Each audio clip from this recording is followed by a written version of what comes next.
So this video is going to show you how to take your variac into a normal 120 volt variac and how to use that to get between 100 and 240 volts. So as you can see, and I have it just plugged into this outlet. So, you know, the reason you would want to do that is 240 volt variacs are expensive, and you know, you could get, let's say, 4,000 watts without buying a 4,000 watt variac. You could draw, you know, 4,000 watts because you're using half of the power, or a percentage is coming from, you know, the wall, and the other half or percentage goes to the transformer. So you're not going to melt down your transformer. You could use a lower wattage transformer. So for example, the way you do that is you need two separate phases. So you need to get two. So this outlet here, this is two phases, right? 120, 120, and it has a neutral. If your outlet is just a regular 240 without a neutral, you could just wire from hot to ground and hot to ground to get your two phases. But since I have a neutral, this little thing splits any 240 volt line. I got this off Amazon for $30. It was cheaper to buy it than make your own, or probably actually like 25. It splits a 240 with a neutral into two 120s that are independent. So you could see this one's marked green and red. So the red is one phase, the green's the other. So what you do is you take your green phase, right, and you just run that. You make a little adapter box. So I show you that it works. See, I'm using a 120 outlet because 120 outlets work fine on 240. It's easy to plug things in there. You could use any outlet you want. It's just a convention. It's somewhat subjective. So you can see I get 240, and the low end I get 120. So here's what you do.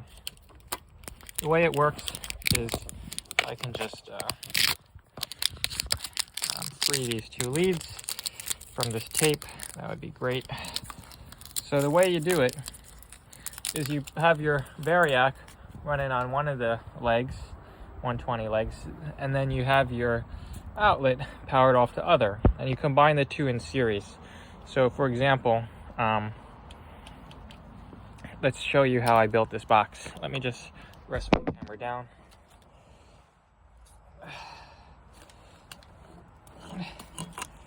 So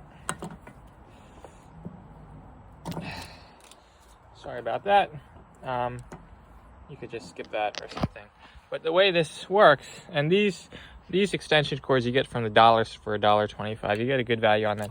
So this box, all it does is it takes one hot from the variac, and it takes the other hot from the wall, and it combines them in series. So I have one hot going to the hot, other hot going to the neutral. It's pretty straightforward. So for example, the way you do your variac is you plug your variac into one of the phases. So I have my leg, my multimeter going one hot, and then I have it also going in the other hot. So as you can see here, I get 120, yeah, and now I get 150, 170, etc., you know, 180. So that's all we're really doing. We just wire a little box here to just combine these two hots together. But that's really all you have to do this. You just and the reason why this works is, you know, variac is a isolation transformer. So anything behind the transformer is not really relevant. It's isolated.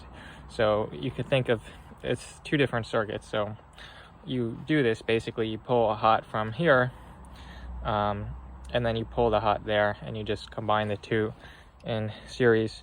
So when you combine voltages in series, they add and the current remains the same. So if you draw 20 amps through this thing, 20 amps will be flowing through the variac and 20 amps are going through the wall. It's conserved. It doesn't split. So you just want to make sure you don't exceed your amperage too much, but that's basically how you do it.